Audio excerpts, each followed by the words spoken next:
से वसीम नकवी एक मरतबा फिर बलद से यहाँ आपकी खिदमत में हाजिर है। और सामीन इकराम, हमारा जो सफ़र करबला शुरू हुआ था टोरंटो एयरपोर्ट से काफ़िला हमारा चलता हुआ दुबई और दुबई से करबला पहुँचे और करबला में तमाम ज़ियारतों के जहाँ तक अरबईन की वॉक से लेके हमने करबला में भी आप लोगों की ज़ियारतों को आपने नशर करने की कोशिश की। आज हम बलद में बैठे हैं, मेरे साथ सलमान साहब मौजूद हैं अल हरमैन के, और इनसे हम बात करेंगे। सलमान भाई अस्सलाम वालेकुम। वालेकुम अस्सलाम। सलमान भाई, मैं आपसे पूछना चाहता हूँ कि हम यहाँ करबला से 200 किलोमीटर दूर यहाँ बलद में बैठे हैं। सैयद मोहम्मद की यहाँ पे ज़रिए मुबारक है। हम चाहेंगे कि ज़रा इनके हवाले से हमें और हमारे नाज़रीन देखने वालों को ज़रा इसके बारे में कुछ डिटेल बताइए, क्योंकि बहुत सारे ऐसे हैं, मैंने देखे हैं, ज़वार आते हैं, अक़ीदत से आते हैं, नज़र भी चढ़ाते हैं, मन्नतें भी मानते हैं, नज़र भी पूरी करते हैं, जैसे कि कुर्बानी की नज़र हमने देखी है। तो हम चाहेंगे कि हमारे सुनने वालों को ज़रा से बताइए इसके बारे में। औज़ु बिल्लाहि मिनश शैतानिर रजीम, बिस्मिल्लाहिर रहमानिर रहीम। अज़ीज़ान मोहतरम,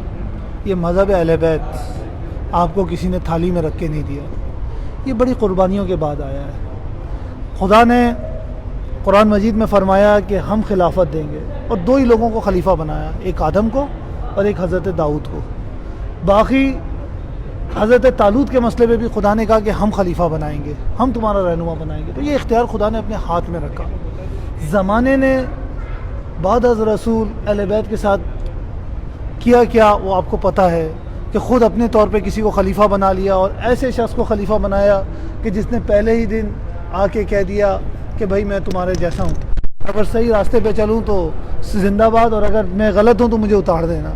जबकि खुदा का बनाया हुआ नुमाइंदा कभी ऐसी बातें नहीं करता, वो में जाने वो खुदा होता है। उसके बाद ये सिलसिला चलता रहा इमाम अली के साथ, इमाम अली के बाद इमाम हसन, इमाम हसन के बाद इमाम हुसैन, और फिर ये सिलसिला जुल्म और जौर का चलते चलते चलते बढ़ता रहा। करबला का तो आपने जिसके अरबईन के लिए आए ये अजीम वाक़या हुआ, वाक़या करबला। उसके बाद भी ये सिलसिला जारी और सारी रात दोस्तदारान अहले बैत के साथ मुख्तलिफ हीले बहानों से कत्ल गारत गरी चलती रही। इमाम ज़ैनुल आबिदीन अलैहिस्सलाम ने जब देखा कि इमाम ये बलाद इस्लामी के अंदर अब दमखम नहीं है, अब बलाद इस्लामी जो है इतना ताकतवर नहीं है ये कि इधर तो इमाम हुसैन पूरे अहले बैत के साथ आए, तब ये लोग नहीं निकले इमाम की नुसरत के लिए। तो अब उसके बाद इमाम ज़ैनुल आबिदीन ने क्या करा कि ग़ुलामों को ख़रीदना शुरू किया, उनकी तरबियत करने लगे, और फिर जब उनकी तरबियत हो जाती थी उनको आज़ाद करते थे और मदीने के बाहर ले जाके बसाते थे। नतीजतन ये वो पूरी एक कॉलोनी बसा दी। इमाम अलैहिस्सलाम ने, मेरे उर्दू एक छोटी ज़बान है, मैं माज़रत के साथ, तो मेरे पास बड़े अल्फाज ना होंगे, तो इमाम अलैहिस्सलाम ने एक इनिशियल सतह पर ये मैं जुमला कह रहा हूँ कि इमाम ने ऐसी बुनियाद रख दी, और बुनियाद रखने के बाद उसके बाद नतीजा ये हुआ कि इमाम के बहुत सारे सहाबी तैयार हो गए। सहाबियों के बाद इमाम अलैहिस्सलाम के बाद इमाम बाकर का दौर आया, फिर इमाम जाफर सादिक का, और यही सहाबियों की बुनियाद थी जो आगे बढ़ी। जब सैयद मोहम्मद का दौर आया तो इमाम अली अल हादी को गिरफ़्तार करके मदीने से लाया गया। जब मदीने से सामरा लाया गया तो उस वक्त तमाम तशय्युओं की निगाह सैयद मोहम्मद की तरफ पड़ी। सैयद मोहम्मद से पूछने लगे क्या करे, इस टाइम सितम रसीदा, ये बेवा औरतें और बच्चे और यतीम कहाँ जाएं। तो सैयद मोहम्मद ने इस ज़मीन का, बलद का इंतखाब किया। ये ज़मीन दजील है, ये सबाया दजील, इसके ऊपर अगर देखें तो सैयद मोहम्मद सबाया दजील एक गाँव है, इसका एक कबीला था गेम, जो बड़ा बहादुर कबीला था। उस गेम कबीले के साथ उन्होंने कहा कि तुम मेरी मदद करो। उन्होंने कहा आगा मदद करने को तैयार है, लेकिन हमारे यहाँ प्रोडक्शन का मसला है, हमारे यहाँ औलादें पैदा नहीं हो रही। तो आगा ने फरमाया कि अगर तुमने मेरी मदद की तो खुदा इसी साल तुम्हें बेटा इनायत करेगा। और नतीजा ये हुआ कि खुदा ने उस कबीले को इतना दिया कि बेटा हुआ। फिर दूसरी चीज़ लिख के दी कि मेरे ज़व्वार आएंगे, मन्नत मानेंगे, और मन्नत मानेंगे तो आपको जो है उसका आधा गोश्त आपके गेम कबीले का है, आधा गोश्त मेरे ज़व्वारों को खिला देना। नतीजतन ये सिलसिला इतना निकला कि सैयद मोहम्मद जब इधर आए तो उन्होंने इस इलाके को बनाया, तो अकेले थे, तनो तना। तो जब वो अपने घोड़े पर सवार होते थे तो जितने सितम रसीदा लोग इधर पहुँचे तो उनके लिए एक शेल्टर हाउस बन गए थे। तो उस वक्त जब आते थे तो बनु अब्बास की फ़ौज, बनु अब्बास की जो फ़ौज है उसकी हिम्मत नहीं पड़ती थी इस इलाके में आए। क्यों? सैयद मोहम्मद घोड़े पे घूमा करते थे, तो जिस इलाके तक उनका घोड़ा जाता था उसको कहते थे सैयद मोहम्मद बलद, यानी सैयद मोहम्मद की ज़मीन। ये सबाया दजील का इलाका है, और इस इलाके को इसलिए इसे कहा जाता है सैयद मोहम्मद बलद, यानी सैयद मोहम्मद की सरजमीन। तो इस जगह पे सैयद मोहम्मद के नतीजे में ये हुआ, यहाँ से कोई एक आदमी भी अपनी मर्ज़ी से एक चाकू, एक चमचा या एक कांटा भी उठा के नहीं ले जा सकता।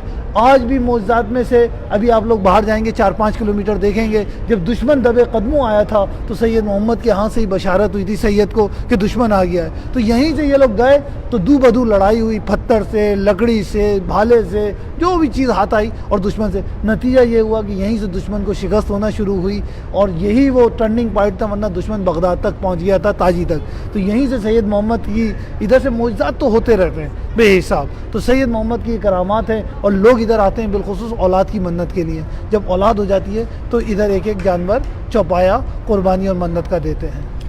ناظرین اکرام، جیسا کہ ہمارے سلمان بھائی نے بڑی تفصیل سے یہ گفتگو فرمائی اور یقیناً ہمارے دیکھنے والے اور ہمارے بہت سارے سامعین ایسے ہوں گے ناظرین جن کو شاید کچھ ہسٹری میں کوئی چیزیں اگر گیپ رہ گئی ہوں تو آج اس کی یقیناً اس کی آپ نے تشنیگی ہماری پوری کی۔ اور آپ ویسے ہر سال آتے ہیں عربین پہ؟ میرا سلسلہ یہ ہے کہ میں کاروان الحرمین سے وابستہ ہوں، تو میرا تو سال میں پورے سال ہی ادھر ہی رہتا ہے، اور دوسرا میرا جو سلسلہ ہے میرا کتابیں پڑھنا اور کتابیں لکھنا، یہ میرا شوق ہے ہسٹری کے اندر، اس میں بہت ساری چیزیں ابھی بھی تشنہ طلب ہیں۔ مجھے اندازہ ہو رہا ہے ماشاءاللہ سلمان بھائی، چونکہ میری پہلی مرتبہ آپ سے اچانک ملاقات ہوئی اور میں نے آپ سے ریکویسٹ کی اور آپ نے اس پہ گفتگو فرمائی، تو آپ کا انداز بیاں اور انداز گفتگو بالکل میں تو یہی کہوں گا کہ جیسے اہل بیت کے ذاکرین ہوتے ہیں، اور ویسے بھی ہمارے جو مذہب میں ہم تک جو اماموں نے مذہب پہنچایا وہ اتنا آسان نہیں تھا، بڑی قربانیاں دے کے پہنچائے۔ یہی وجہ ہے کہ بچے جو ہیں ہمارے یہاں پہ بہت زیادہ شعور رکھتے ہیں، بہت زیادہ معلومات رکھتے ہیں، اور یقیناً اور جب بچپن سے شوق ہوتا ہے تو یہاں تک تو آپ کو کتابوں تک کا لے ہی آتا ہے۔ ہم بہت بہت شکر گزار ہیں آپ سے۔ کوئی میسیج دینا چاہیں گے ہمارے قائم ٹی وی دیکھنے والوں کو، کیونکہ بہت سارے مومنین نہیں ہیں، میں چاہتا ہوں کہ اس بارگاہ میں ہم سب مل کے ایک دعا کریں کہ ہمارے جتنے دیکھنے والے ہیں اور جو نہیں آ سکے، جن کی تشنگی رہ گئی ہے، مولا ان کو یہاں بلائیں۔ عزیزان محترم، آپ دنیا میں جہاں کہیں بھی ہوں حسینیت کو عام کریں، کربلا کا پیغام عام کریں، اربعین کی جو یہ مشی ہے جو ایک عالمی ہمارے اس میں ہو، کوشش کریں کہ اس کو اگر جہاں سے بھی ہوں، جہاں بھی بیٹھے ہوں، اگر کربلا نہ بھی آ سکیں، اپنے اپنے گھروں سے شروع کریں اور جتنا ہو سکے پیدل چلیں۔ یہی ایک پیغام حسینی ہے، جب لوگوں تک یہ پیغام پہنچے گا تو انشاءاللہ مذہب اہل بیت زیادہ سے زیادہ عام ہوگا۔ السلام علیکم ورحمۃ اللہ وبرکاتہ۔ بہت بہت شکریہ ناظرین اکرام۔ اب انشاءاللہ ہمارا اگلا جو سفر ہے روانگی کا، ہم چلتے ہیں اور آپ کو دکھاتے ہیں۔ ہمارے ساتھ رہیے، قائم ہے کربلا، وسیم نقوی، بلد، عراق۔ خدا حافظ۔